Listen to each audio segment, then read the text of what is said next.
Okay, great. Well, welcome everybody.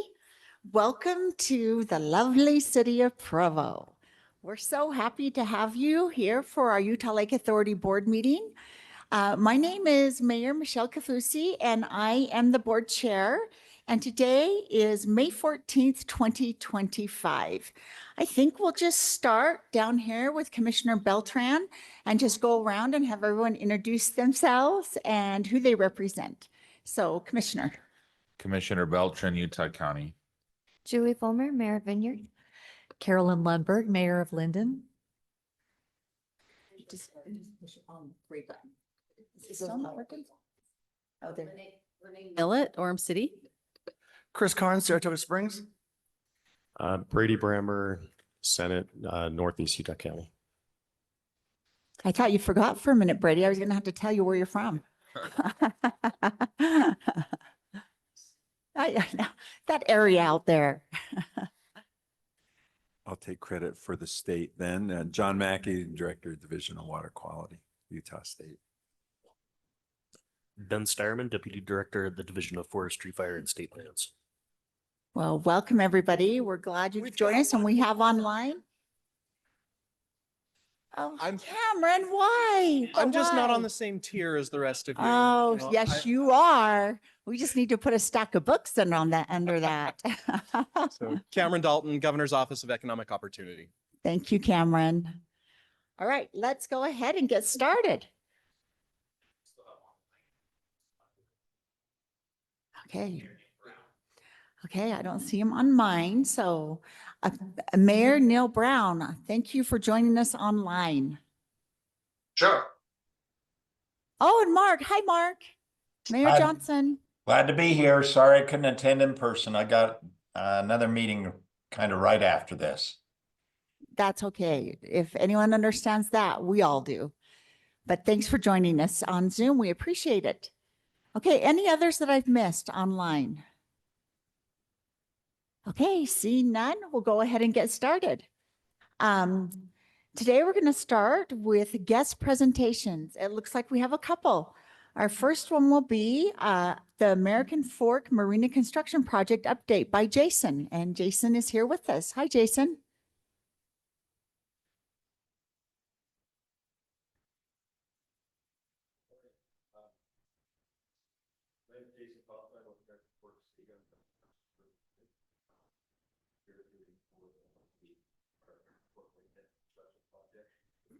Jason, will you jump on that other mic? I don't know. Are the mics on? You have to push the button. There's a button. On the stem. Yeah, technology. He's got to get a little closer, Get maybe. a little closer? Okay, sorry. Ah. There we go. Thank you. I texted my wife just a minute ago. I said, I didn't know all these esteemed people are going to be here. Made me a little nervous. And of course, she just said, don't screw up. So Solid advice. like any Solid loving advice. wife would do. Yeah, I just have just a quick update. I got some pictures. I'm not a big, technology guy. And so I just threw some pictures together and this is a great one to start with. Kind of go through. I wish you could see it a little better. This actually has phases on it, but this was the original plan, but we were actually able to do everything all at once with the funding we were able to get. I don't know if you've ever been to the American Fork Marina before this. This was a much needed improvement and we're really excited for it. The parking lot was falling apart and within the construction process, we found that it was basically a dump before they put some asphalt over the top of it back long before I was here. So we had a lot of surprises there that costed a lot of money to remedy, but we got through it. And we wanted to create kind of a park-like phase because down on our south end of American Fork, we don't have a lot of park space. So we wanted to make something available for families to go down and to utilize. So we created a playground and then a beach area.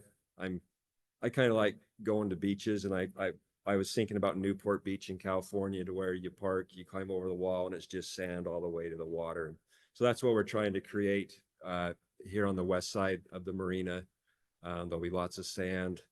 We have approximately 6 shade structures that are going to go up that people can utilize for picnics and whatnot.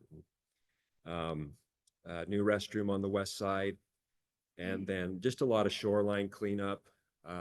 If you want to move to the next slides, as you can see, one of the DNR guys there, he's basically navigating through old large chunks of concrete that were used to solidify that shoreline many years ago. You know, that practice hasn't been happening for a long time, but it must have been standard practice many years ago. So that has all been cleaned up. You can move along there just to show some more pictures of how dangerous and unsightly this shoreline is. And so that was one of my major goals, is to get that cleaned up. The next few slides will show the improvements that have been made there. There's another one. This is kind of what it looked like before. We got graffiti going on, different things like that. Another picture of what that shoreline looked like. Here's the inside of our harbor, dealing with all this fun stuff that the DNR and the county and everyone gets to deal with along the shoreline every year. A lot of work, a lot of maintenance, a lot of money to keep those Phragmites under control. So I had some more pictures of that. This is our old parking lot. Whenever we had any moisture, rain, we basically had a new lake, or another lake within the parking lot. It was falling apart, just basically crumbling from beneath. And so main goal was to redo this parking lot and make it a nice, safe, functional parking lot for everybody to use. There's another picture of how that water collected right there. This is our new pay booth. This is basically, I stole the plans from, if you've ever been up in American Fork Canyon. This is basically their pay booth. They let me steal their plans from them. And so this is our new entrance to the harbor.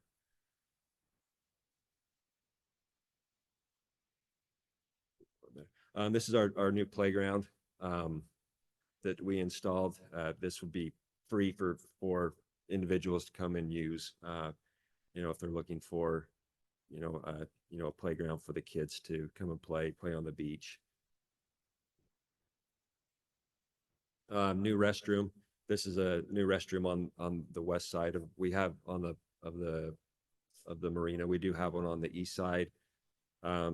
This is a vault restroom. We do not have sewer and water yet down to our marina. Hopefully one day we can get that down there and get restrooms that are more user friendly. So this is the new shoreline. What I've done is basically taken out all that vegetation, lined it with rocks to solidify the shoreline, and really cleans that up. Makes it look really nice. Picture of the new parking lot. They just striped it yesterday morning, so they still got a few things to do here, but vast improvement from what we've had before.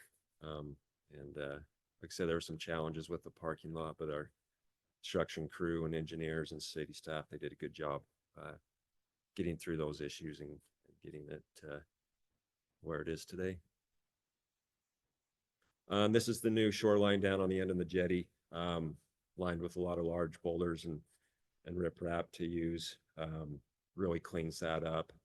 In the next couple of slides, you'll see we created some paths, maybe not this one, but the next one, we created some paths for people to, there's 3 of these that people have steps to get down to the water to fish and to utilize that. So, but that's kind of a quick report. We started this project right around the first part of November. We're wrapping things up with most construction items. My staff does need to do a few things that because of budget issues with that parking lot, we're taking on some tasks to save some money. We are officially opening next Wednesday, May 21st.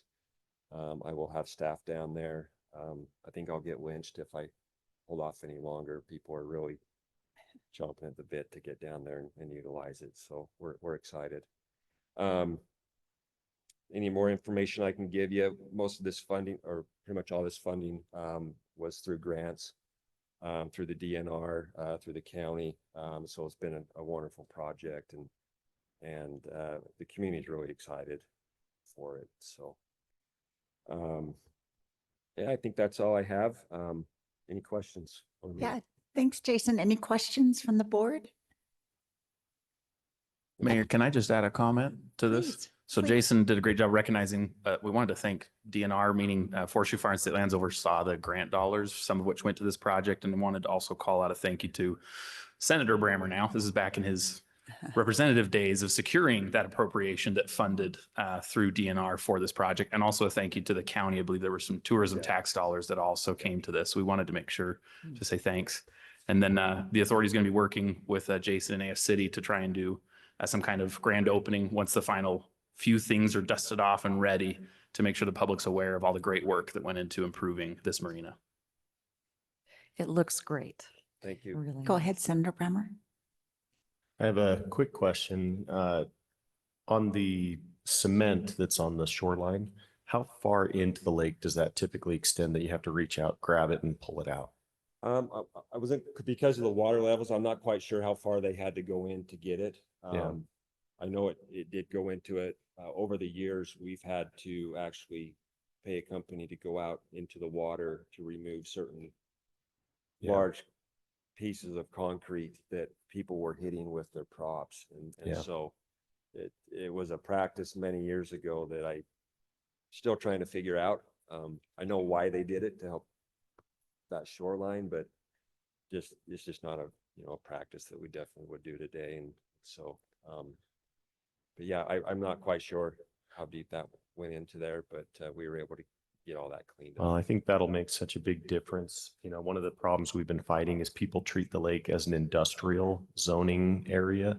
And, that look kind of adds to that. And as you take that out, it's such a huge amount of work to remove all of those. So it's really appreciated. Thank you. Yeah, thank you. Yeah, we're Yeah, hoping, one- that this project will change public perception and hopefully get a lot more people.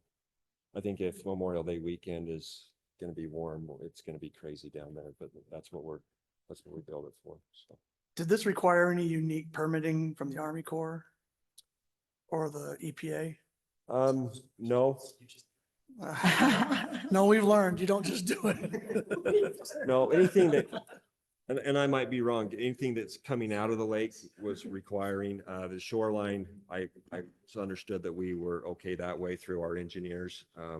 We hired JUB Engineering was our engineering firm, and they handled all that.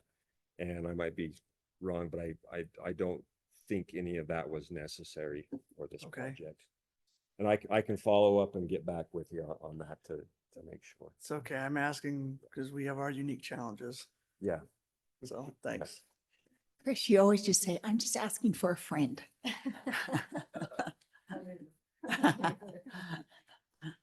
Any other questions for Jason? Seeing none. Thank you, Thank you. Jason. It's Appreciate it. always fun to have you here, so don't be nervous. We Yeah. love it. Your updates are great. Thank you.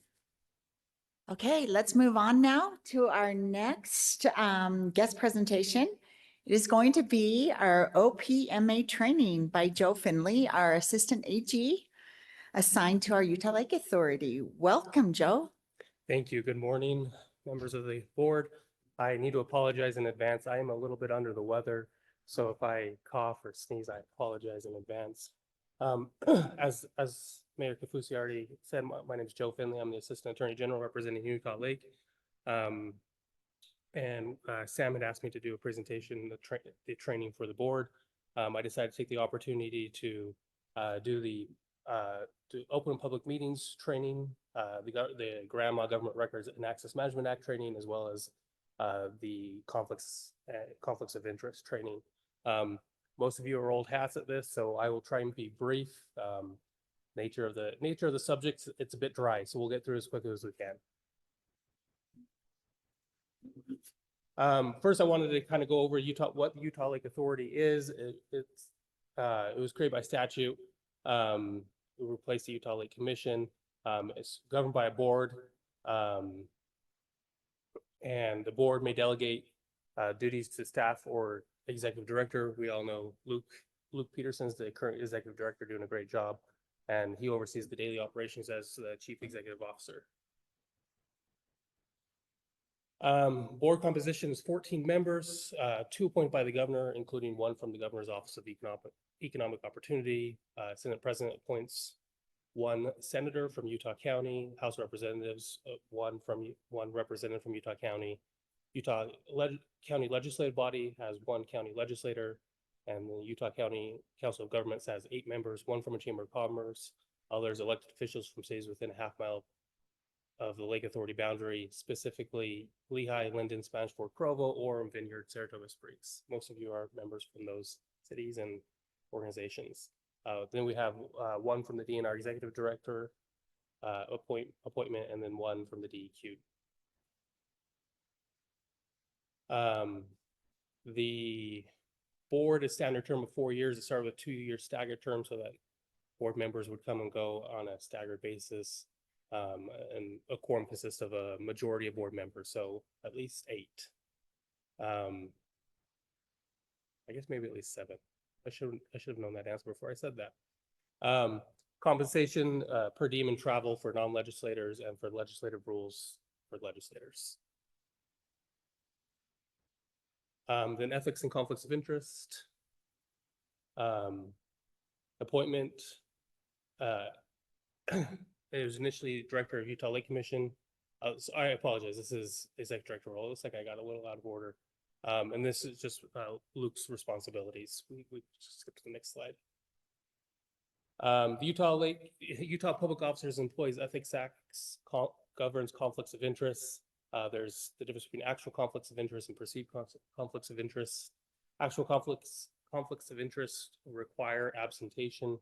If you're a board member and you're part of a business organization in which the board member is an officer, employee, director, or et cetera, or the board member or spouse have ownership interest 10% or greater in an organization, that board member or immediate family member would be treated in a manner different than the general public. The board member is unable to be objective and independent due to an affiliation, or the board member has personal investment in business organization that will create conflict between private interests and public responsibilities.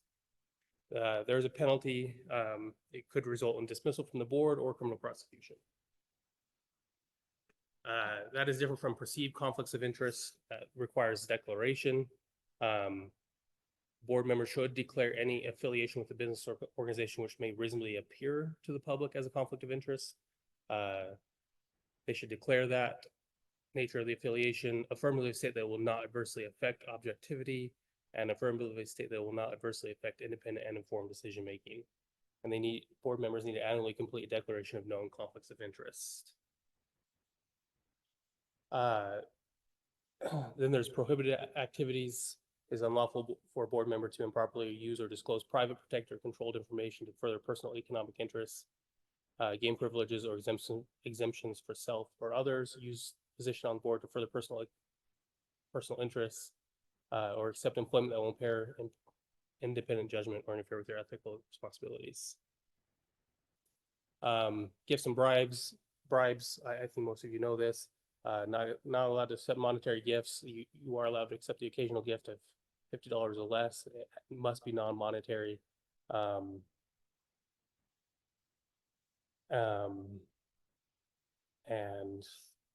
next slide, please.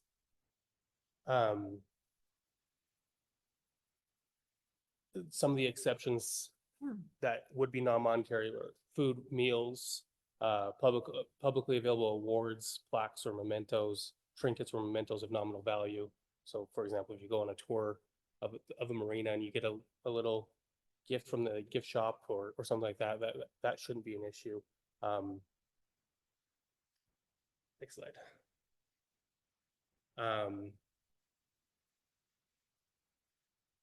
It is unlawful to demand or offer a donation, personal property monetary as a condition for granting permit or approval or other authorization. And like I said, a lot of you are very much aware of these rules. Let's go on. Board members may not receive or agree to receive compensation for assisting a person with anything involving the board.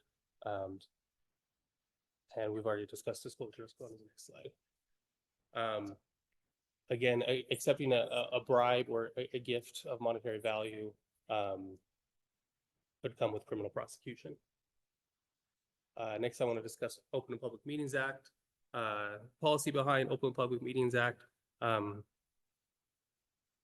legislature finds and declares that the state is agency and political subdivisions exist to aid in the conduct of the people's business. Is the intent of the legislature that the state is agencies and political subdivisions take their action openly and conduct their deliberations openly. Meetings involving public bodies are subject to OPMA or Open and Public Meetings Act under prescribed circumstances. If it's a public body, includes any administrative, advisory, executive, or legislative body of the state, and that includes the Utah Lake Board. Let's go to the slide. Meetings that are subject to the Open and Public Meetings Act, the meetings that are called by an authorized person, a quorum is present, convened to discuss, receive public comment, or take an official act under the board's purview. This includes workshops, executive sessions, site visits, or tours. In-person, electronic, even if it's a telephone, even if it's a telephone call, if it meets those standards, it would be considered a meeting under the Open and Public Meeting Act. Requirements of the Open and Public Meeting Act requires advance notice, at least 24 hours. Recently had an issue on another board that I represent where the notice was sent out 22 hours in advance. They voted on 2 matters. They had to re-vote at the next board meeting. Now that it was an issue, it's just, it has to be at least 24 hours. There needs to be an annual public notice for regularly scheduled annual meetings. And the notice must meet Class A requirements. These are the notice requirements. I'm not going to go over these in detail. For the most part, they need to be published on the Utah's public notice website. These are the requirements of the notice. Again, I'm not going to go over these in detail.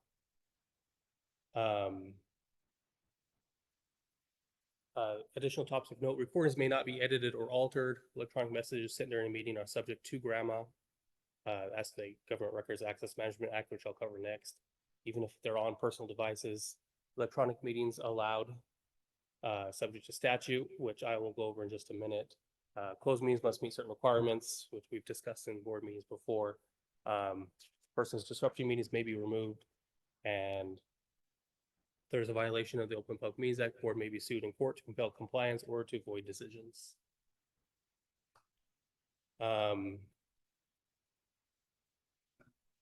Sorry, I was in a Dayquil delusion. I think on my slides may be slightly out of order when I was designing this. You go to the next slide, Heather. I'm just gonna look for it on my computer real quick. There, you're good.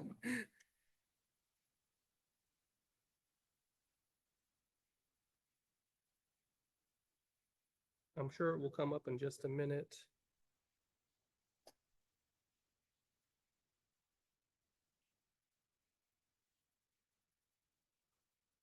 I was going to go over key 2025 highlight changes from the legislative session for the Open and Public Meetings Act. It may have been on a version that I didn't save. The biggest difference is board meetings are now required to be accessible electronically. So any board meeting that the board is going to have, even if every board member is in person, needs to be available electronically. I apologize, I've been neglecting this side of the room. So that is the biggest change for 2025 for Open and Public Meetings Act. Next, I wanted to cover GRAMA, the Government Records Access Management Act. The public has a right of access to information concerning the conduct of the public's business and the public's right of privacy in relation to personal data gathered by government entities. Records that are subject to disclosure under GRAMA includes boards and commissions funded or established by the government to carry out public business. And if it qualifies as a record, a book, a letter, document, paper, map, plan, photograph, film, basically anything that you put in writing, even a text message, it is subject to GRAMA. When we receive GRAMA requests, that is one of the things we spend a lot of time doing, is going through emails. Sometimes we have to image phones to go through and make sure we're collecting all of the information that is subject to GRAMA. Records that are not subject to GRAMA, a personal note or personal communication, a temporary draft or daily calendar or other personal note. I will say, just because something is labeled draft does not mean it is not subject to disclosure under GRAMA. I have run into instances where people think that just because they put the word draft on it, it is protected. As soon as that draft becomes distributed among sufficient enough people, even though it's a draft, it is subject to disclosure. So I like to say draft is a legal term of art, which is legalese for saying it all depends, right? Once a draft becomes openly distributed to enough people, it no longer qualifies and will be subject to disclosure. A word to the wise: do not write or record anything in an email, voicemail, text message, or elsewhere concerning board business that would make you uncomfortable if printed in the newspaper. I often disclose on phone calls, I am sorry for my dry email, because I have to pretend as if everything I draft in an email will appear in a court of law. So if you do not want it in a newspaper or in a court of law, don't write it down. And then there are two main legislative reforms for 2025 with GRAMA. Elimination of the State Records Committee. The Records Committee will be replaced by administrative law judge appointed by the governor, and is intended to streamline appeals and reduce delays. And there was also the removal of the Public Interest Balancing Act. It previously allowed consideration of the public's interest in disclosure. It was replaced by stricter statutory criteria for classification of records. So public interest will no longer be weighed determining whether a record should be disclosed. It is purely statutory analysis. And that is my presentation. Any questions? Thank you. Thanks, Joe. We get that a few times this time of year, so we appreciate you. All right, let's go ahead and move on to item number 3, which is chair and board members' reports, disclosures, and recusals. Do we hand out a form? I can't remember, Luke, or do we just ask for them? It's just a check-in to see if there's any reports or any anyone needs to updates from board members. self-report. Okay, nobody's raising their hand, so I think we'll go ahead and move on to item number 4, which is public comments. Public comment is defined as a time to set aside for citizens to express their views. Each speaker is limited to 2 minutes. Because of the need for public notice, immediate action cannot be taken in the Utah Lake Authority board meeting. Is there anyone here in person or online that would like to take advantage of our public comment?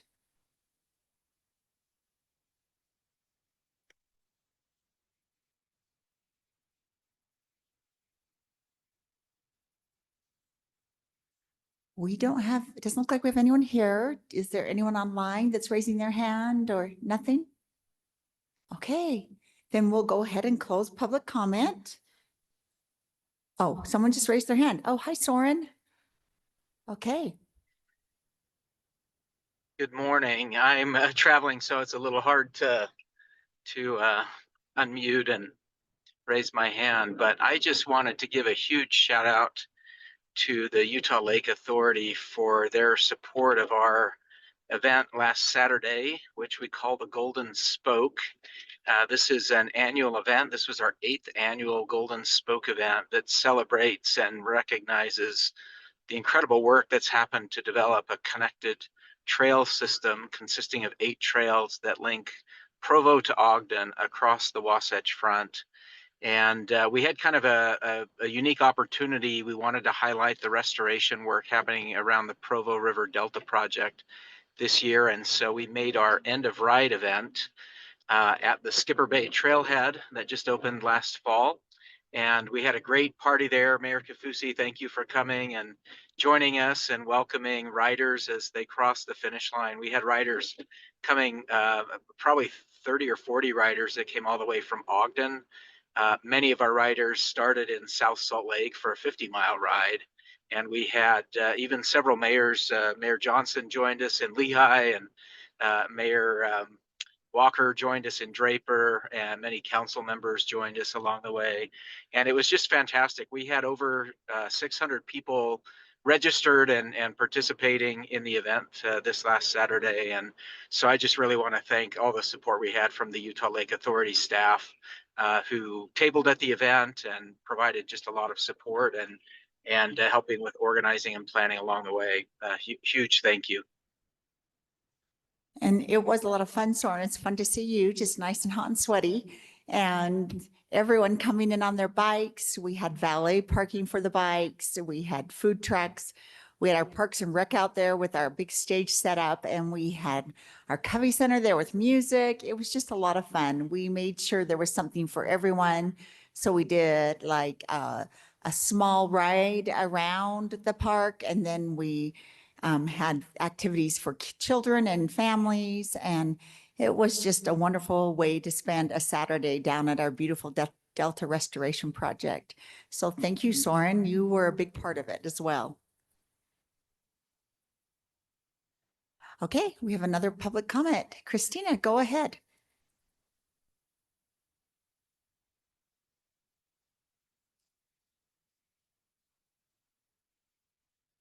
Let us unmute you just a second, Christina. You're muted. Okay, go ahead.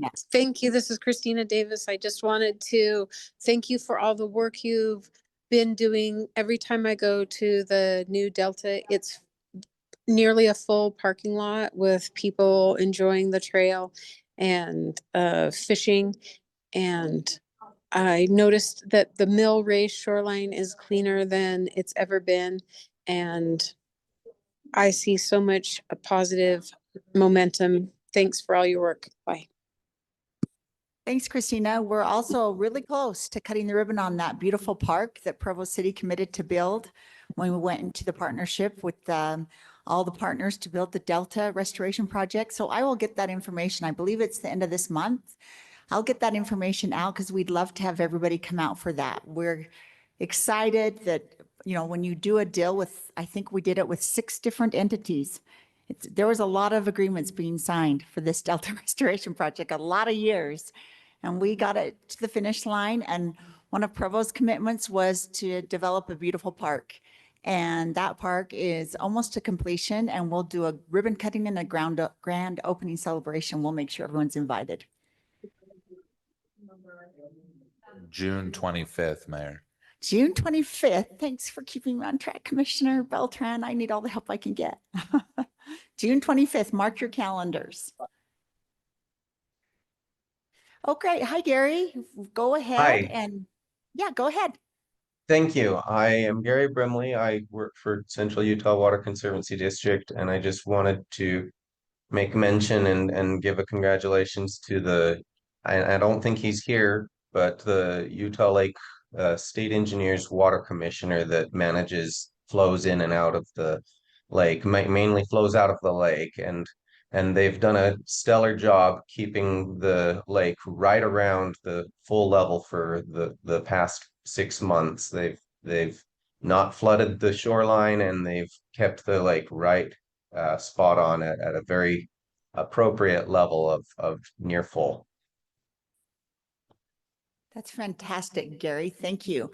I was trail running out of Rock Canyon today, and boy, the lake looked beautiful.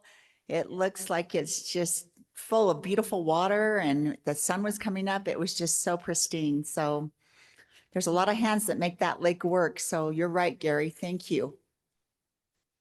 All right. Is there another public comment?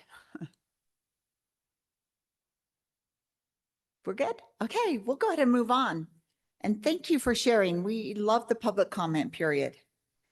All right, item number 5, consent items. We will start with the approval of the March 12th, 2025 Utah Lake Authority Board meeting minutes.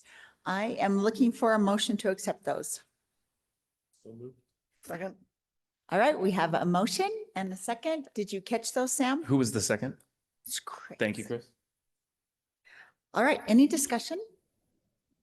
Seeing none, I'll call it to a vote. All in favor, say aye. Aye. And any opposed? Great, the motion carried. Let's move on. Item number 5.2, approval of the Utah Lake Authority financial reports of January through March 2025. And those documents were sent out and attached. So hopefully you got a chance to kind of skim over them. Does anyone, let's go ahead and make a motion and get it on, and then we can go open for questions. I'm looking for a motion. Okay, we have a motion by Commissioner Beltran, I'll second. a second by Mayor Lumberg. Any questions about the financial reports from January through March 2025? Okay, seeing none, we'll go ahead and call it to a vote. All in favor, say aye. Aye. And any opposed? Okay, the motion carries. Perfect. Let's move on to item number 6, staff and committee reports. Looks like our 6.1 will be executive director report by Luke Peterson.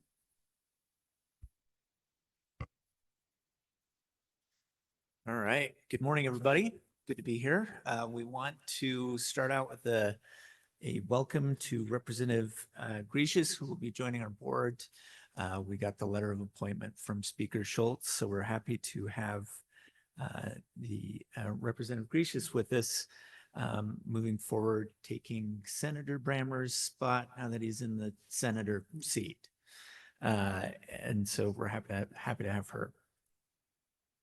I wanted to give you an update as best I can on what is definitely a moving target, and that is our federal work. I've dealt with, I think, 5 or 6 emails and texts about this just since the meeting started.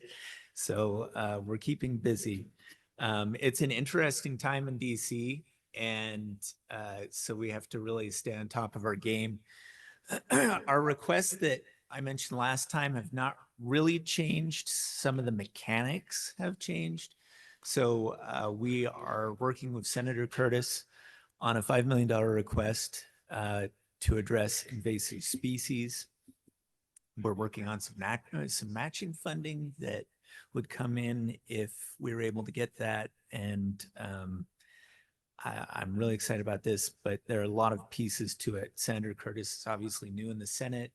His team's sort of figuring out how to do things on their end from there.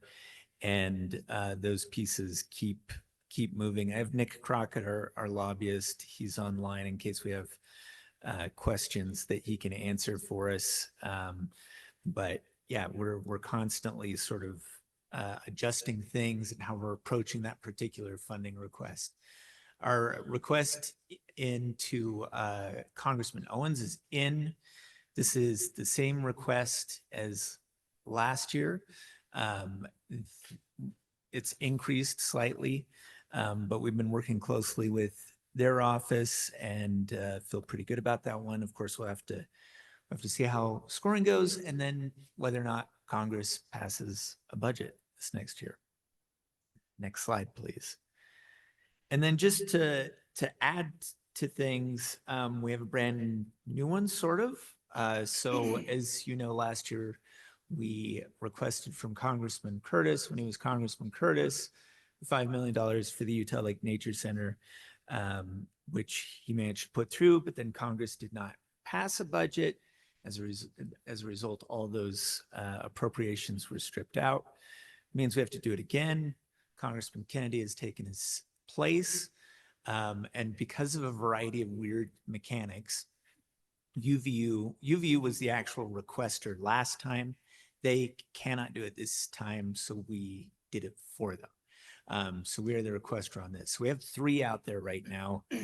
I hope not to have to ever keep track of this many again, because it's a lot to work with all the offices, but the staffs and each member of Congress has been terrific to work with as we've been juggling all the interesting things going on around these currently.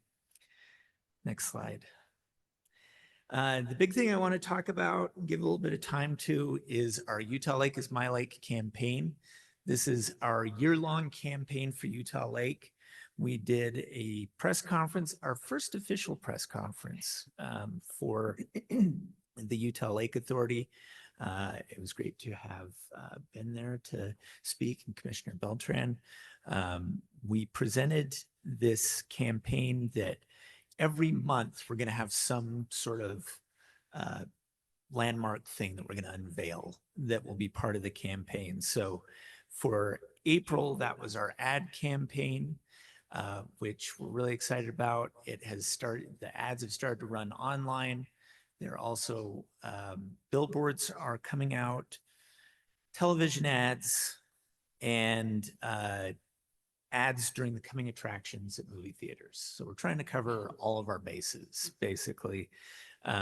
We are having a lot of good discussion around it. Could we advance to the next slide? This is one of the billboards that will be coming out that goes with it. Next slide.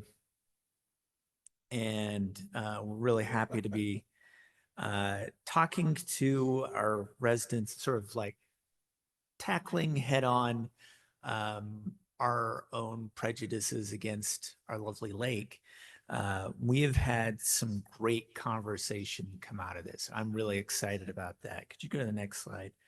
I think this is a sampling of some of the comments we've had. We have people who are just trolling, right? So that happens, surprise, on social media. But we have a lot of really great, productive questions, fun comments, people getting in on the fun of the ads. And we have been spending a lot of time responding to questions. And I am so glad that we're responding to these questions. I am deeply concerned that I'm looking forward to a discussion with our DWQ friends about the quantity of people who think that harmful algal blooms kill thousands of people every year. So that's one we gotta work on. But That's hilarious. yeah. Build my immunity system. Yeah, I mean, they're kind of all over the place, right? As far as comments, I mean, we've got people sharing photos of the lake or recent catches that they've pulled out of the lake that are pretty great. I like this guy who just said and referred to the ad as a fever dream. You know, there's a lot going on here, but the end result of this is that we are having a conversation about Utah Lake, right? We're really discussing what is it, why should we value it, and being able to tackle sort of all the misconceptions around it head on in a way that we haven't seen before. This is why I wanted to do this. Some people, I mean, people love our ad. Some people hate our ad. That's okay. Either one of those I'm good with, as long as it prompts thinking. That's the end goal. So we very intentionally went with an ad. I think it was KUER that referred to it as irreverent. But we went with an ad that was a little more provocative because it gets people to actually think, talk, and discuss. May I make one comment about that? Absolutely. I would hesitate to go in the crudity area. Uh-huh. I really, I've seen that. If we can just, it just doesn't promote, I think, what we are in Utah if we get too crude. Okay. I know people sometimes laugh at that and think that that's funny, and I understand the need to elicit a response, but I would prefer that we keep it clean. If I can, put a pun, no pun intended there, but if we can just stay away from that arena. Okay. From marketing. Let's discuss the definition of crude later, but yeah. Noted. I think that's it on my end. Any questions, comments? Yes, sir. Yeah, and I had several people send me the, I'm going to call them the Studio C people stuff, and they were, you know, very pleased with it. They thought it was a great campaign, and really this is so much of the fight that we have with Utah Lake is overcoming the stigma. And what I'm always telling people is, you know, the more you get people to love the lake, the more money and improvement goes into the lake. Yep. And so, you know, we need people interacting and loving it. And this is a great start. Thank you for your work on this. Well said. Thank you. Anybody else on any of the things I just mentioned? Okay, thank you. Okay. Thank you, Luke. All right, 6.2 operations and recreation. Sam's going to take this one. Thank you, Mayor.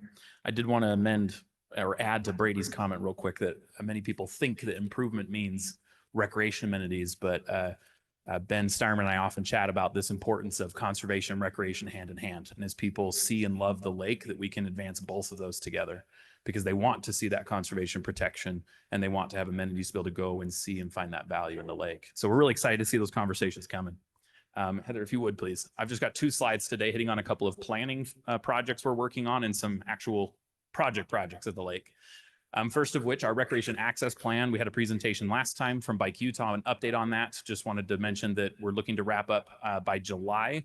We were going to end a little bit earlier. We thought in May, but we wanted to postpone for one specific reason, which is we're implementing site-specific surveys as one last public input on this plan. And what those are is we actually have a survey built up and a QR code for every single one of the 35 access points. And a sign will go up, I believe, early next week, and will stay up for 8 weeks at each of those access points. So that when someone goes and they're done with their visit there, they can choose to scan that code and tell us specifically for that location, what was their experience? Were there things they liked, things they didn't like, so that we can gather helpful, specific data from people who are actually using the lake at that location. So that was the intent behind delaying the project slightly before we publish the plan, is so that we can get, I think this will be our 4th method of public input onto this plan. We've utilized a variety of innovative tools to try and get as much user data as we can. So that's close to wrapping up. A couple that are hopefully kicking off soon. Our next big planning effort for our agency is what I refer to as the lake-wide signage plan. This is something that's going to be funded via legislative appropriation that FFSL is overseeing, and some funding from our budget and others. Kind of 2-tier. This first part of the fiscal year, we'll be doing the actual planning effort, which is working with all of the cities, the county, and the state agencies that have a need either currently or will need in the future signs at Utah Lake. This is wayfinding for trails, for the public access points, interpretive signage, to put together basically a brand guide, map with locations of where they should be, so that we are all approaching signage at the lake consistently and in a method so that when users come down there, they recognize them as they move from one jurisdiction or area to another. So we'll first do the planning effort, and our goal is next spring to have the assets in place to then seek a grant to then implement much of the needed signage currently that's needed down there. And pursue that, and then have the files on hand so that as new access points open or new segments of trail are built, the branding's already set and the signage can be done accordingly. So we're excited to have that be a very collaborative process and really help the lake have better educational information and wayfinding information for people who are visiting it. The next one is the Utah Lake State. Oh, sorry. And we hope to start the planning effort late this summer, just depending on, we have a grant. We're wrapping up for that as well. The Utah Lake State Park, we're working with Steve Wolf, the new park manager there, to do a master plan. We have a grant application already submitted, thanks to Shelby, and she'll hit on that. We will find out soon if we got that. Our hope, again, is to start late summer and doing a 20-year master plan for the state park to help guide its maintenance and improvements to help with the public amenities there. And then last, unfortunately, on the trails coordination side, we submitted a Rivers Trails and Conservation Assistance application through the National Park Service. And we were just notified this week that that's been paused due to the DOJ reviews that are going on. So if and when that's released, I already spoke with Brandon Stockstill. He'd love to be able to work with us, but for the moment, we're going to continue to try and coordinate individually with the cities and the county as we have been doing to make sure we're discussing trails, especially while the county's doing the general plan and transportation plan revision. They've been great to work with. Okay, projects real quick. The state park, there are 2 projects planned for this coming fiscal year. If the pause is unpaused, which is again, federal funding, we know at the state level, the boating access grant was approved. I think just over 280,000 we were granted, but they're awaiting final federal approval. The same case with the marine septic pump, but those are 2 projects that if funding moves forward, will begin later this summer at the state park. With Vineyard, we actually partnered with the city of Vineyard to secure a grant. Again, I'll allow Shelby to hit on the details of the grant, but to do some trail amenities. So this is plans to put in some benches, Utah Lake themed bike racks, kind of like you'll find at the Provo River Delta. We're actually looking to commission a series of Utah Lake bike racks, one that's a fish, one that's a bird, one that's a mammal kind of idea. And then also some bike repair stations for the trail in Vineyard City. So that one we were awarded just, I think, last week or 2, and we're looking forward to doing that this summer as well. And then a project that I've been overseeing, the Utah Lake Library Project, a refresher. This is trying to compile into one online database history documents, policy documents, research, all about Utah Lake, so that anybody, whether it's a lake manager or a member of the public, can access those easily. That's progressing well. The intern that we share with the Herbert Institute at UVU has wrapped up the physical scanning portion of that project. That's a series of 12 to 15 totes that we had in storage that were compiled by Reed Price, the first Utah Lake Commission director. And we're beginning talks with the Fulton Library at UVU on their software and what costs might be involved to be able to host this online database. Once Forestry, Fire, and State Lands wraps up the Utah Lake study, their consultant is gathering a lot of documentation that will be helpful for this library project. So we're waiting until they're done with that to not cause any confusion amongst the partners. The consultant and FFSL will share those files, and then we'll determine from there who else can we go to continue to expand the library, and also design it so that if somebody viewing the library says, oh, I couldn't find XYZ document, can you please add it? We can then go and try and add those as time goes on. So those are some plans and some projects we're working on. That is everything I had to hit on at the moment today on operations and recreation. Were there any questions from the board? Yes, question. Ben. Sam, I'm just wondering, with your library project, how are you guys getting past like the copyright or the paywalls or the licensing to be able to view the journal entries and things? Has that been resolved? So that came up with the Fulton Library. We had our first initial meeting 3 weeks ago. Long story short, we do have to address it. So we're going to have to analyze the documents that we've scanned ourselves from our library. Were permission secured at some point and we have them on file, or do they need to go and be secured? So our plan is to address and put on file. That's actually a requirement from the Fulton Library before they'll host it. Or we do have the option as well to, if we're having difficulty securing a permission, we can provide them with external links. So if another library somewhere or website has it posted, we can redirect someone to that location if we need to. But our hope is to try and host the actual documents and make sure they are available. But that will be most likely the most time-consuming part of the next phase of getting the digital portion set up, is securing copyrights. Thanks, Ben. Other questions? Brady. On the trails permit that is paused because of Doge, are you working with Senator Lee and Senator Curtis's office to kind of see if you can get around that? So for the Rivers Trails and Conservation Assistance, we haven't specifically brought that one up yet. We just got notified 2 days ago. But a similar situation, Luke will hit on later today about the Utah Reclamation, Mitigation, and Conservation Commission. That's a mouthful. I got it all. I got it out. So yes, we are starting to have some conversations with the federal delegation about concerns that are affecting Utah Lake. Yeah, just make sure you bring those up, and they're, I mean, all of the, our federal delegation works hard for us. They have good staff.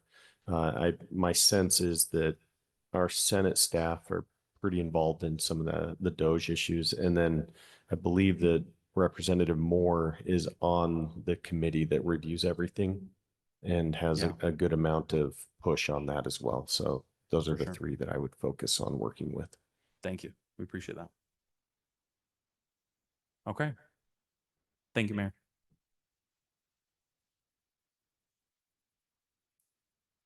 All right, we'll continue with our reports and 6.3 events and communications. This will be given by Kelly Cannon O'Day. So welcome.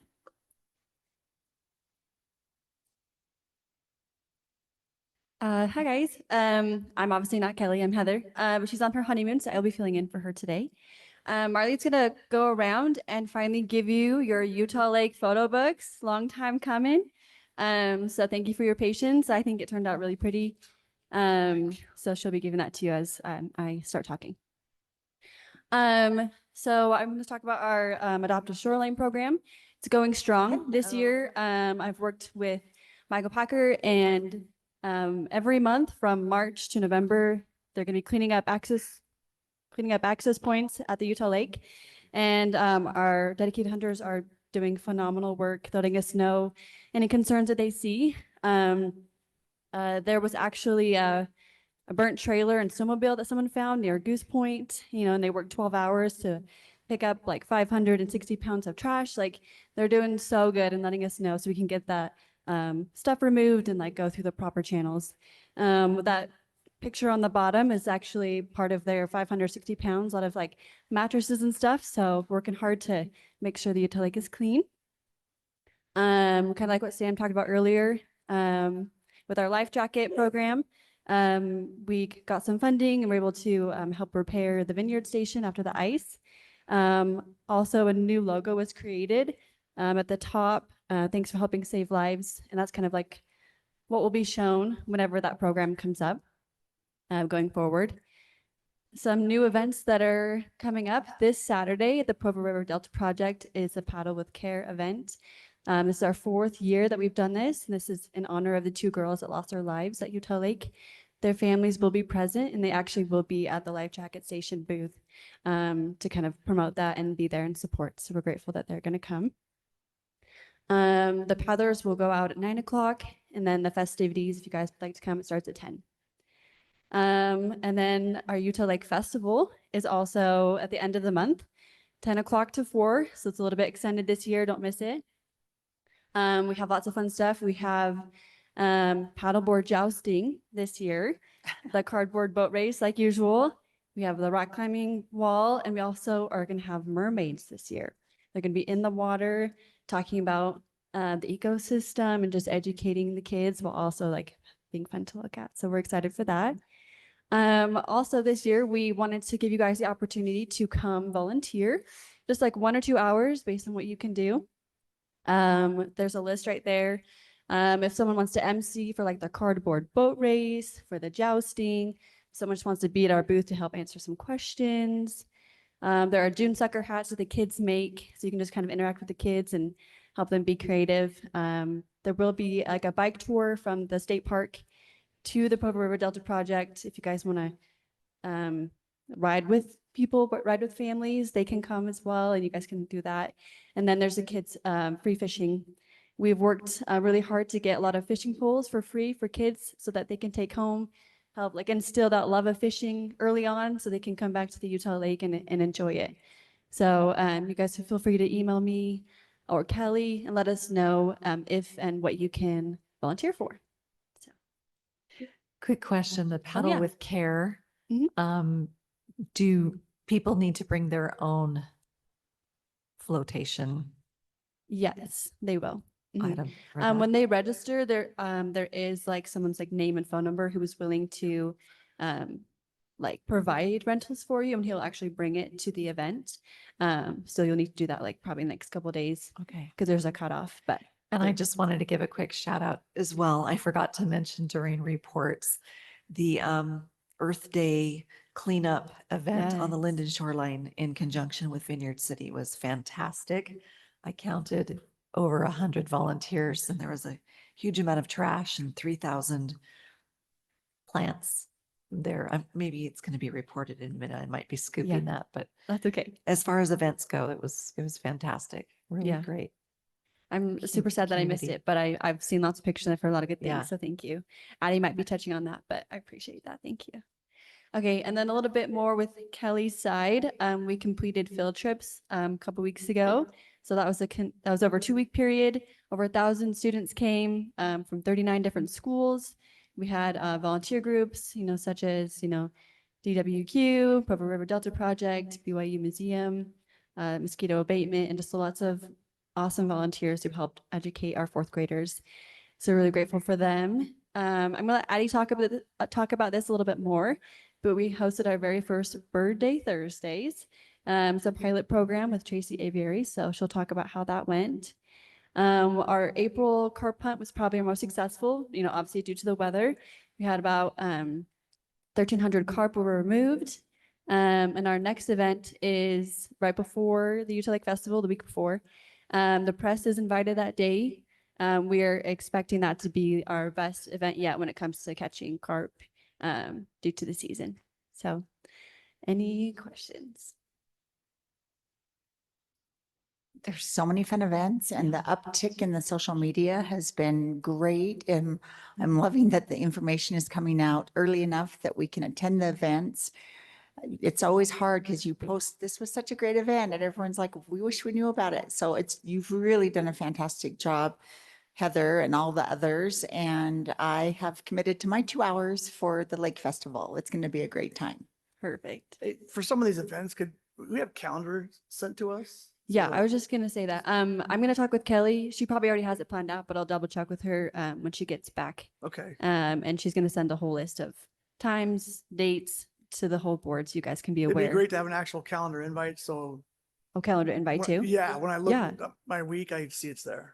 Yeah, for sure. I can do that. Thanks. So Great. Thank you so much. thanks.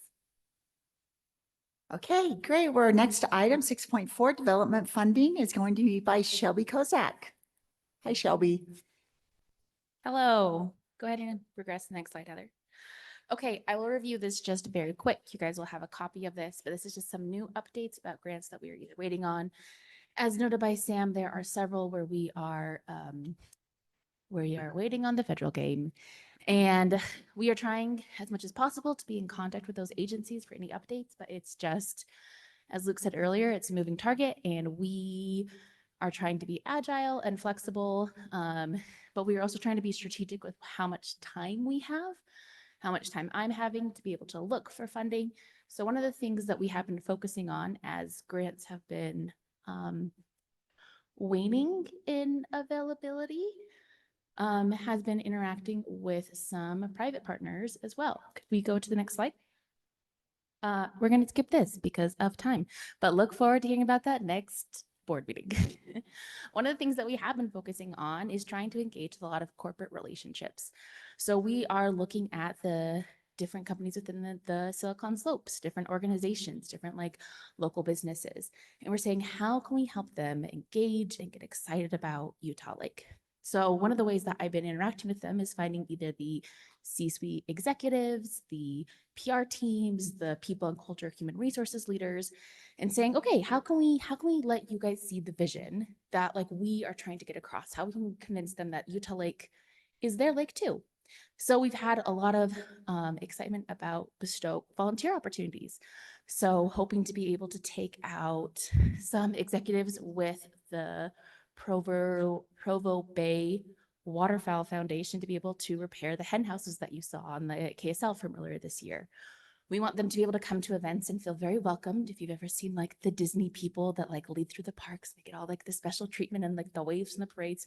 We want them when they come to the Utah Lake Festival or the other public events that we have, that they feel like they are being recognized and special, and just all the things to be able to warm their little hearts to be like, oh, I do feel a connection to this lake. And then one of the things that I am most excited about is that we're doing a lot more site visits. So for example, we're working with Dr. Kevin Shirtliff at UVU so they can go out on the algae harvesting boat to be able to see, hey, here's how we're actually removing the algae. Here's what we could do with it. We want to take them out to see different projects like the carp box traps with DNR and the piloting of those for this year. We want them to be able to go and be like, oh, I've heard of the Provo River Delta, but I've never been before. What does it look like? What is that? And like, let's take them out and do a kayaking excursion for them to be able to see, or go out on our pontoon from Utah Lake and be able to show them the Powell Slough Conservation Area. So we're really, really excited. And as I've been reaching out with like contacts that we have and that have been connected with the lake previously, I now have a call to action for all of you, if you'd like to go to the next page. We want to be able to hear who in your communities and who in your network or yourself or anybody, you're like, hey, this is something that sounds extremely fun. I would like to go out on the algae harvesting boat and to be able to go and work with Dr. Shirtliff and all of his students, or I would like a pontoon nature bird ride to be able to point out all of like the lovely birds with the Tracy Aviary cruise. Like these are things that we're like, Utah Lake is not, pun intended, it's not dry and it's not boring. And so we want you to be able to think of what sounds interesting to you. What would you like to do? And is there anybody within your communities or your friends or your wards or, if that it's passed, common. yeah, we're right. We're right there. Welcome. You're We're right in the also here crossroads. a couple blocks away from Utah Valley Hospital. So, Yes. but we want you to be able to think about what sounds interesting. And then the steps are on the screen. Text me and say, here's who I thought of. And here's kind of the idea of an experience they would like. And I'll work with you to find something that is like fun and exciting and like interesting. And then just, we want you to go out and enjoy it with like whoever you're inviting, whether it's like a local business from your community, someone who's helped you on one of your campaigns, or even someone who's like, oh, this is just a partner from work, but I think that this would be really interesting. And we'll be able to go out with you and basically have them experience the lake. And all you have to do is be like, just be authentically yourself and enjoy yourself as we're on this like excursion adventure, however you want to say it. And then of course, take photos to be able to brag to all of your kids and dogs and grandmas and et cetera, et cetera. So as a little example, I want to give a little shout out to Mayor Lundberg. This Friday, her and I are going out with Jessica Proctor, who's with the Utah Historical Society. And we're going to talk about the nature site, and we're going to talk about historic Geneva Steel, and we're going to talk about the different like history aspects that are around the lake that we want to be able to promote as well. So that's like an example of like, oh, we're just going on a little nature walk. Like we're just walking around on a public trail, but it's something that's like, hey, here's this engaging aspect of the lake, and how can we work together with various partners to be able to, make it more known or accessible or engaging. So I'm going to pause there for either questions or comments or requests to go on the pontoon boat. So I have a question for you. Yes. While you were speaking, in our city, we have two specific committees or commissions, resident commissions, our Natural Resources Commission and our Historic Preservation Commission, that I think a partnership would be great. Lovely. Is that what you're asking for then? Yeah. That type of thing? Yes. So it can be anything from, that sounds great. And I'll make sure that we set up an email to be able to have a little call, see what would be interesting for them. But also could be, for example, I'm working with Vivint Gives Back, and they're wanting to have some of their executives go out onto the algae harvesting boat to be able to see, hey, here are some of the cleanup and the preservation tactics that are on the lake. We're also working with chapbooks who want to go out to Powell Slough. So this can be people within your like government people, like the Utah Historical Society is a state agency, but also we're wanting to be like, hey, here is this contracting company that just does a lot of work, and we want them to be able to understand or see or engage with the lake as well. Like, for example, I'm working with Jacqueline Briggs from Utah City to be able to have some sort of like site visit for a lot of their investors within that development. So it's this really, really wide range of like, the way I like to think about it is, what would I think is very fun? And who within the community or my network would maybe get something out of this as well? So this is not, hopefully this doesn't feel like a scary ask. And hopefully it's a very fun experience for you as well, because who doesn't want to go do a bird tour on a pontoon boat? The answer is nobody. Nobody doesn't want to do that. Okay, thank you, Councilwoman. Is there any other questions? And or text me with dates and we will schedule all the expeditions.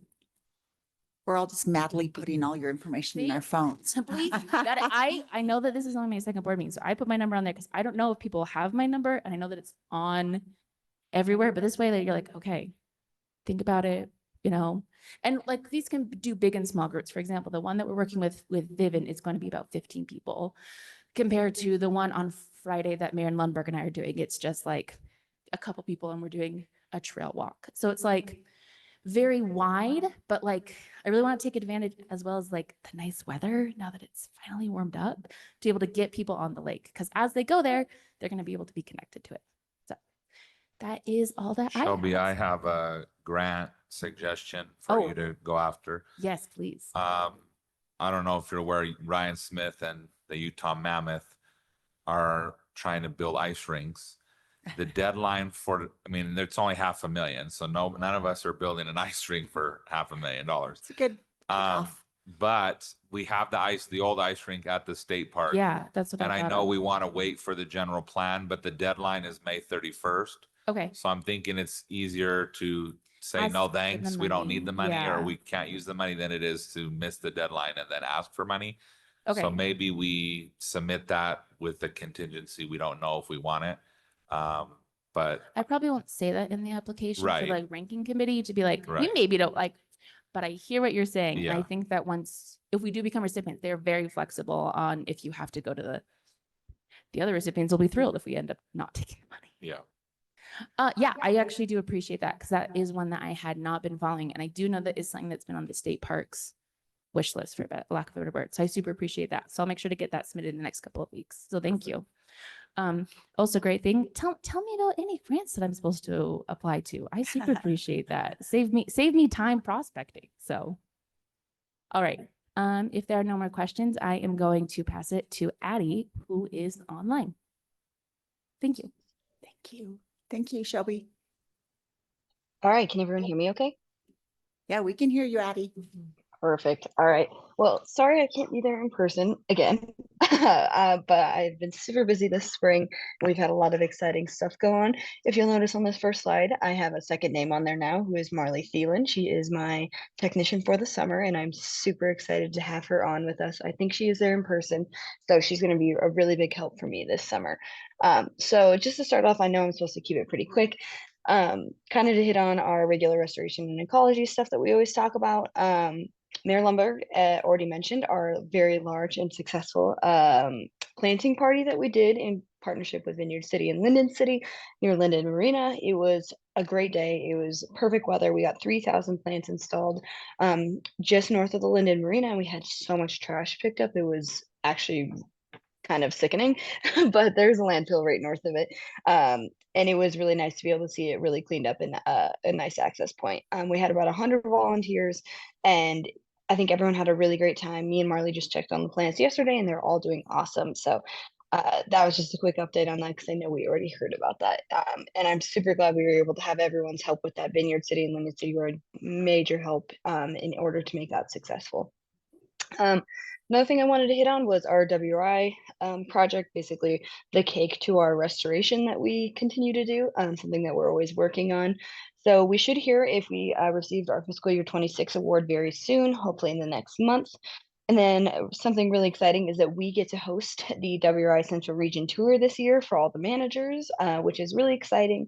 Last year was at Strawberry, but this is just a congregation of all the managers who work in WRI Central Region and do applications, and they get to come see our project basically and all the progress that we've made. So it's really exciting to be able to have people actually view that. And then we will have 30,000 more plants coming in June to get installed, and we are very excited to get all of those in the ground. Hopefully by fall, we'll already have 40,000 installed, which is really crazy. So I'm very excited for that. The other kind of cherry on the cake is our ARPA project, or vegetation restoration. We have just acquired Utah Open Lands to help us with some conservation easement work in order to get a large chunk of our land preservation objective done on our ARPA project. And then we should be buying equipment and plants very soon with some of that money in order to get some of that work started this fall and into the next year. And then we are going to have a bunch of partners working on vegetation and habitat mapping, starting probably in July. Some of those partners include USU, Mindy Wheeler's botany team, UGS, and then Forestry Fire and State Lands. So lots of people collaborating on this project, and it's been a challenge, but I think we're going to see a lot of success, and I'm excited to see some of the products that we end up with. And then another thing to add on top is stormwater. This is something that we've been working on continually throughout the year. We did just complete our webinar series, our first ever webinar series in March. They were pretty well attended, and we're really happy to be able to collaborate so well to get them done with so many of the public works in the within the cities that we have, and then as well as Division of Water Quality, Department of Agriculture and Food, and then the Provo River Watershed Council as well. And then we did just find out that we also received a non-point source funding grant through the Division of Water Quality for fiscal year 2026. So this just means that we will be able to continue this either seminar, webinar, educational series into the next year. And we're really excited to be able to do that to get the public and other sectors engaged on why stormwater management is very important in Utah County. Heather, I think we should be able to go to the next slide. Sorry if I'm moving really fast. I know we're kind of short on time, and I'm really just trying to get this out as fast as we can. So then when it comes to education and communities, this is a huge part of what we do. As always, so many of our events are geared towards this. Our field trips were very successful as usual. This year we had 2 ULA stations. One was about vegetation and the other was about birds. We see thousands of kids and so many of them are excited to be able to get out on Utah Lake. And it's always surprising that about only half of them have been out to Utah Lake before, when all of the districts that they live in are pretty much within a couple miles of the lake. So it's great to be able to get them to be exposed to this backyard amenity. And then Birds Day Thursday was our very first trial event we did in order to teach kids how to use binoculars, how to go birding, and be able to be citizen scientists. So this was in partnership with Tracy Avery. They were awesome to work with. And we were able to host this on the Northern Shore at Loch Lomond and be able to take a whole class out and teach them how to use binoculars and collect data and really get them used to like observing their environment and learning that there are patterns and trends in the places that they visit, and being able to teach them binoculars, because I realized that having binoculars in your home is not a standard thing growing up. So it's great to be able to get them to learn how to use this tool that can last them a lifetime. And we're hoping to continue these in the summer and fall, just to be able to hit more on the migratory bird patterns and be able to get more kids involved. And when it comes to just general education, we will be hosting many classes this summer through different university outings, including UVU's Utah Flora class here coming up in, I think, next week or 2 weeks. So we're excited to have them out, and we love to do university level education as well. And then we will be again doing our WRI tour with Central Region managers. So this is all the managers in the Central Region for Division of Wildlife Resources, in the forestry section, all sorts of people that really do a lot of great work. And it's just a great opportunity for us to show off what we've accomplished in the last decade in partnership with Forestry, Farm, State Lands, and then Utah County. So we'll be able to hit on a bunch of different spots in our tour and really highlight that work. And then this ad campaign is really acting as a tool to teach people about the lake and give them an opportunity to learn about some of the ecological issues we've had, but also some of the improvements that we've made. So it's exciting to be able to have that outlet to talk about so many things that we already do, but really have it as a driver to make it more public and put it out there even farther. And then we are coming up with some new ideas for education and outreach, so such as assembly and school tours, potentially this fall, doing education on Utah Lake, kind of in conjunction with our ad campaign. But we're very open to ideas about education and outreach, especially on like the science and science comms is something that is not for the week. It can be really tough to mitigate perspectives that aren't necessarily positive, but it's something we really strive to do. And I love being able to teach people about the world around us and this lake that's really in their backyard. And so I'm really looking forward to these new opportunities and so many things we have going throughout the summer. Sorry again if this was super quick and short, but I'm happy to field any questions people might have. Thanks, Addie. Does anybody have any questions for Addie? All right. Thank you. And thanks for all your work you're doing out there. It's really exciting. Okay, we will move on now to item number 7, a closed session. And yes, we do have one. So I'm going to just read a little bit of the code.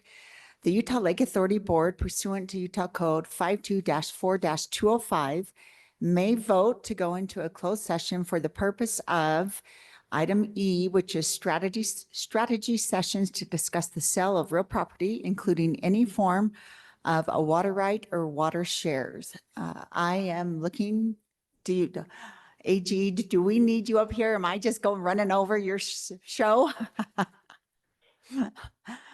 I am looking for a motion to go into a closed session. Mayor Kafusi, I'd like to make a motion to go into closed session for strategy D, which is to discuss the purchase, exchange, or lease of real property, including any form of a water right or water shares. I'll second that. All right, we have a motion and a second. All in favor? Aye. Aye. Online, okay. Motion carries. So what we'll do is we will exit and there is, for closed sessions, we just go into this room right here. So I'll go unlock it and get us in there. For the board members online, this is Sam. Heather, is that still Neil Brown and Mark Johnson? Are they both online? Okay, I'm I'm going to online. email you. Oh, perfect. I'm going to email you a link right now to join via Google Meet on my phone in the room. All right, I'm going to call the meeting back to order so we can complete this meeting. We've had a couple board members that have had other prior commitments that have had to step away. Cameron, come up here. You come, sit. Are you sure? You're all in your little cubby down there and comfortable? Okay. Sometimes you can be a little naughty down there. You can eat the chips faster, all the things because you're not seen as well. Yeah, well, water. Yep, there you go. All right, let's call this meeting back to order and let's get going on item number 8, which is public hearing, fiscal year 2025 budget amendments and fiscal year 2026 proposed budget. Who is taking 8.1 discussion of fiscal year 2025 budget amendment? So I'll take the amendment, Mayor, but I don't remember, do we do a public hearing? Do we open before we start speaking about them or afterwards? Do you know, Joe, do we need to start before we start discussing? You Do it before? So we'll go ahead and open this up for public comment to discuss the fiscal year 2025 budget amendments and fiscal 2026 proposed budget. Mayor, sorry to clarify, I think we need a motion to move into public hearing. Okay, Thank you. I'm looking for a motion. Second. I never do either. All right, we have a motion and a second. That'll move us into our public hearing. So is there anyone in person that would like to comment on these two proposed, an amendment item and a proposed budget item? Is there anything? Anything online? Okay. Okay, then I'll take a motion to close our public hearing So moved. and a second. Okay, all in favor say aye. Who was the second? Who was the second? It was a tie. Mackey. John, I'm going to put John down. I know. Tie goes to the state. Sorry, Mayor, you can call for the vote there. So we already did. We called for motion and Okay. it was all in favor. So thank you, Sam. Great. Let's go ahead and open up our 8.1 discussion of fiscal year 2025 budget amendment. Okay, thank Yeah. you, Mayor. On the amendment for this year, this is pretty standard stuff as far as amendment goes. Basically, what the change is we had less revenues secured than we originally forecasted in the budget. Just with the change in some of the grants that were secured, less sponsorship secured than originally expected, and a little bit less money spent under contracts, which was actually money that went into the capital projects fund, not general fund. So you all saw those documents before. Net, as far as revenues go, we actually only dropped 5,000 because we did bring in some other revenue sources that were unexpected. And then the expenses as a result were adjusted downward as well. Sorry, apologies, just looking at my notes here. So overall, the net change in the budget really was pretty minimal. Basically, because of those lack of revenues, we shifted some money.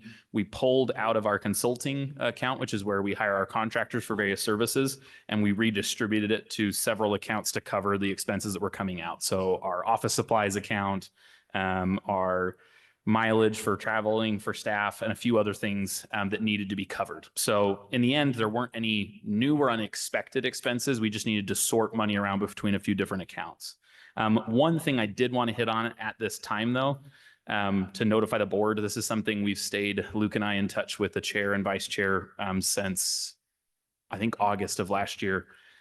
Is in regards to sales tax. A part of the Utah Lake Authority Act enables the authority to receive half of the sales tax collected within the Utah Lake Authority boundary, which is the high water mark at Utah Lake, more or less.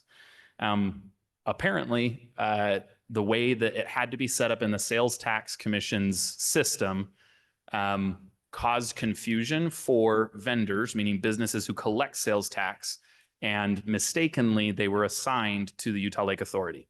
Part of how that happened is twofold. One, the Lake Authority boundary, the way it got put in the computer, it's actually 6 different shape files because our boundary crosses 6 existing sales tax collection shape files. So it would say Utah Lake Authority Lehigh, Utah Lake Authority Orem, instead of just Orem. So those vendors got confused and the authority began receiving sales tax that was not allocated to us. So we first noticed this with the first allocation that we received in August.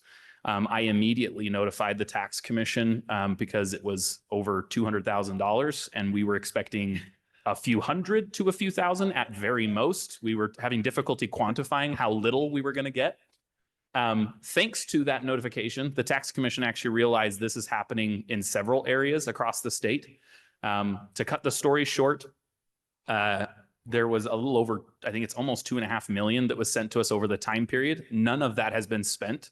It was all held in our PTIF, our state account, and all documented with the tax commission. We were in touch with them on a monthly basis as they investigated what issue was going on and identified other agencies that were encountering similar issues. They also notified, I believe, all of your finance managers from the areas that were affected, from what they told me.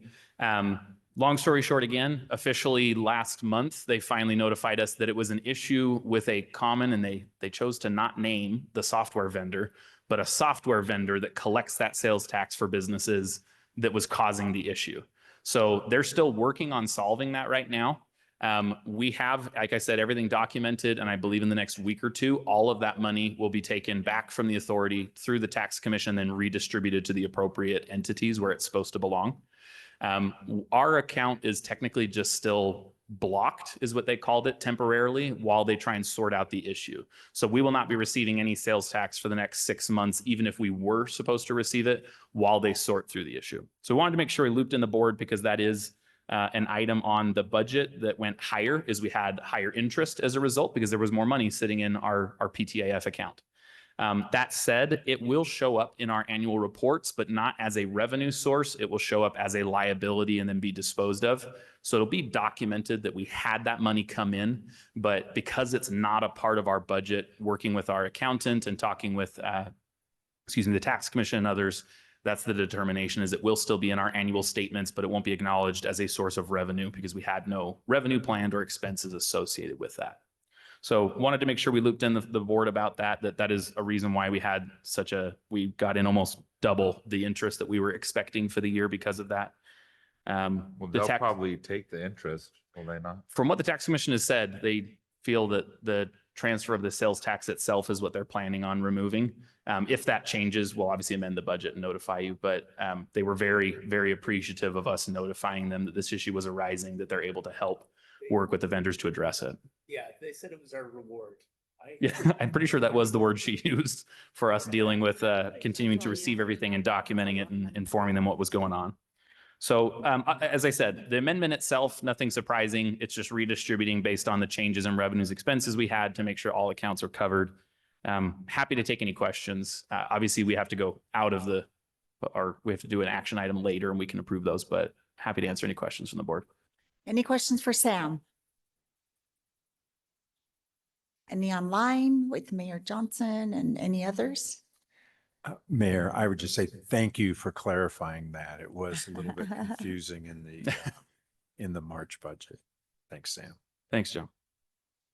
All right, seeing no questions, we'll go ahead and then move on to the next item, which is Sam, are you taking this one as well? Luke's going to start. I can fill in if Okay, needed. great. This is our fiscal year 2026 proposed budget. Okay, in the interest of time, I'm going to be very brief, but I will answer any questions you have. The key things that are changing, this has been our first full year, really, as the authority that we just got through. We learned a number of things from it. Big changes that we see. Revenue is changing largely because of anticipated grant funding, contracts, et cetera, that we see coming in.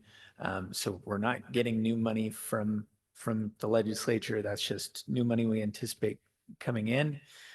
Personnel changes somewhat. We had an interesting dance between how we've restructured, and we have a couple things in there. I am promoting Addie. She's done excellent work, and I think that it makes sense to promote her as we transition over this next year. So she'll be leaving us in about a year to move back to Montana. And this bleeds into the next item, which I can just mention it, right? So FFSL has been very generous. They proposed that we work on a shared position, staff position, that would effectively take over that biologist function that Addie has had. So what we would see is Addie sort of supervising that position. Then when she leaves, we would replace her with someone whose focus was education. So anyway, that affects that. Also some things around operations and contracts. We're planning on taking on a number of things, some of which we've talked about: signage, a development plan, impact study for the lake, et cetera, which were all mentioned in the email. That's all I'm going to say, unless you have any questions. Just one go quick ahead. question. Yes, So sir. if we do not approve the budget today, does that mean Addie has to stay? No, she'll just be surlier, which is hard to imagine, honestly. And yeah. I apologize. I recognize, I just want to take that minute to say thank you. I know Addie has done a phenomenal job, and grateful for her communication so that we can plan appropriately. Yeah. But just wanted that on the record that she has been amazing. Thank you. Thank you. All right, any other questions for Luke? All right, then we'll move to item 82.1, shared staff position with Utah Forestry, Fire, and State Lands. So Mayor, sorry, that was what Luke already mentioned there, that we'll be adding in that shared Oh, position okay. to Covered it. replace Addie's. Okay, clarification is fabulous. We're done with that quick. Okay, action items, let's go. This is now where we call for the votes on each of these 3 items, unless you want to combine. I guess not, then we'll just do them all. If you do them separate, and then I think there might need to be some discussion on 9.3 before actually approving it. I agree. So I'll go ahead and take a motion for approval of the fiscal year 2025 budget amendment. So moved. We have a motion, and we have a second from City Council Member Lene Millett. Any discussion on this item? Seeing none, we'll call it to a vote. All in favor, say aye. Aye. All right, the motion carries. Let's move on to action item 9.2, approval of the fiscal year 2026 proposed budget. I need a motion.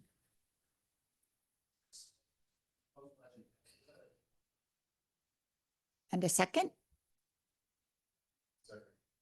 Okay, we have a motion and a second. Are there any questions about our approval of the fiscal year 2026 proposed budget?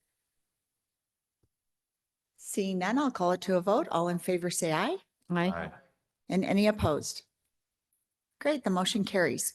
So would you like to give a little bit of explanation on this one before we move to a motion? Okay.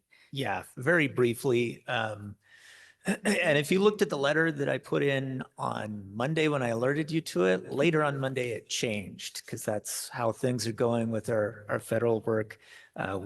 We had conversations with both U.S. senators' offices later that day that affected things. So the language of the letter right now really is just effectively it's talking about how important URMCC is for the work that they do.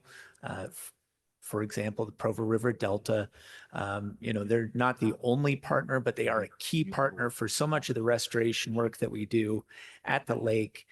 And given everything that's going on in DC, it's really just a letter to sort of express that support. Senator Curtis knows that it's coming, so it's not like we're going to surprise him with it, but he thinks it's a good idea to sort of have this indication of support from the community. So I would send this out similar to what Commissioner Beltran did with the letter of support for the NOLMS proposal. So I'll just send it out with individual signature lines on sort of a DocuSign for you. I guess just let me know if you don't want to sign it. Otherwise, I will put your name on there for signature. And what is, by end of day today, is that kind of what you're thinking? And so it's automatically going to go on it unless you hear from us at end of Yeah, workday? yeah, if you would, by the end of the day today, that would be great. Feedback is, Yes, sir. well, and I'll have a lot, but just for this one, like removing President Trump from line 1, like does that provide any value by having his name there?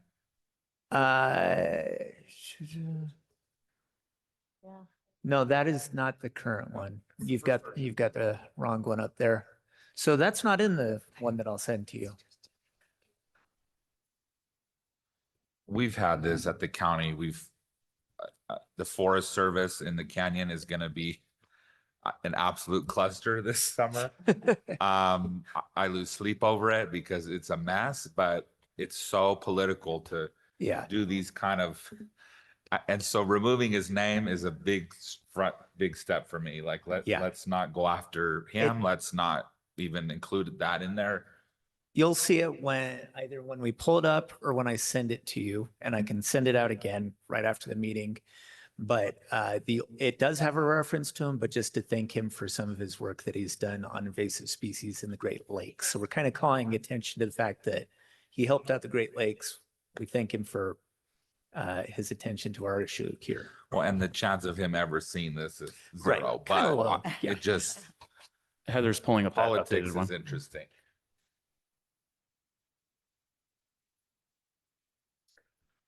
It's okay. Yeah, I mean, the first line's already 10 times better. Yeah.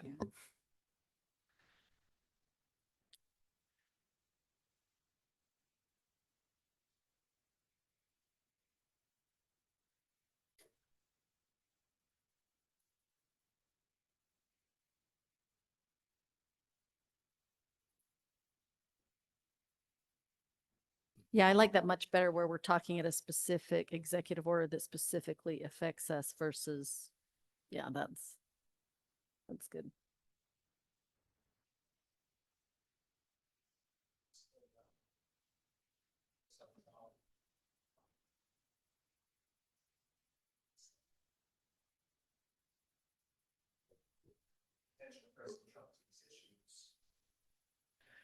Yeah, just calling attention to the fact that he has already recognized the issue as it applies to the Great Lakes. And yeah, to me, that's more specific related to what we do versus Sure. the budget, commenting on his budget is a little different than Yep. appreciating environmental concerns and issues that are being promoted by our federal government. Yep. Luke, are you asking for us to approve this as it stands, or will we have a chance to suggest any edits? You can if there are definitely any? suggest edits. Yeah. Okay. If you would just get them to me today, that would be great. Of course. I So- just want to make a comment that I think that the work that URMCC has done and everything around the lake, I mean, some of the things we hold in the highest regard for Utah Lake have Right. been projects that they've been involved in. So I think anything that we can do to help support them would be something I would certainly want to find a way to convey that. Yep. Thanks. So will you send us something that says this is the final? I to will. approve? Yep. Okay. I also appreciate the removal of the total dollar amount that was in the first one. Right. I mean, that's how we get into this mess, is this is important to us. Well, there's another 50 states that they have Yeah. an important piece, and then we never cut anything. So I appreciate this. Looks much better than the Okay. original.